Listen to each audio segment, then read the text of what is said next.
Annyeong Ha-shimnika. Last month, we celebrated the 25th anniversary of Korea's membership of the OECD. In those 25 years, Korea has become a real champion of the OECD's work on digitalization.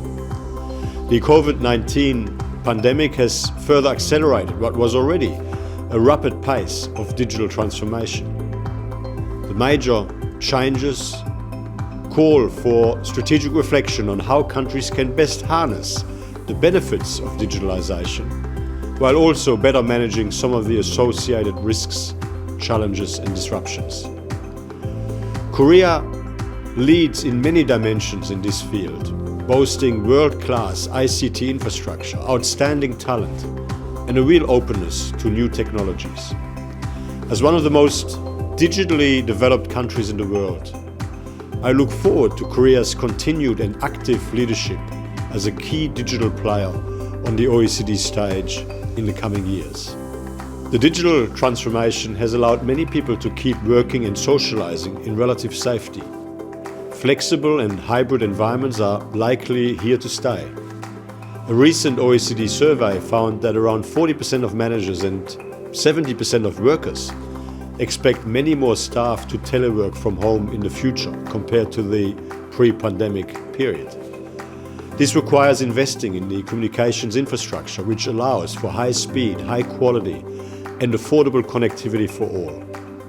It requires investing in skills and lifelong learning, which allows citizens to keep up with technological developments. And it also means addressing cybersecurity, privacy, cross-border free data flow with trust issues and competition policy issues. Governments have to take a holistic view of the potential and the risks associated with the digital transformation across sectors and policy areas to ensure that policies remain fit for purpose in the digital age. Korea has been able to build on the benefits of digitalization through its strong infrastructure, which provides nationwide 5G and fixed broadband and which is underpinned by smart factories, grids, healthcare, cities and roads. For instance, Korea hosts major global electronics and IT companies such as Samsung and LG Electronics and is one of the first countries to roll out the 5G network nationwide. Korea is now harnessing the opportunity of the recovery from the COVID-19 crisis to reassess and to improve policies and practices in favor of greener, more resilient and more digital growth policies. This long-term vision is captured in the Korean New Deal, which aims to create nearly 2 million new jobs by 2025, based on the Digital New Deal, the Green New Deal and the Human New Deal. The effects of these new policies will emerge in the coming years, but a 23.2% increase in exports of ICT goods and services is already expected this year compared to 2020. Furthermore, up to 600,000 people have benefited from the government-led support programs to reduce the digital divide, and 163,000 small and medium-sized enterprises and startups have participated in the Digital New Deal projects.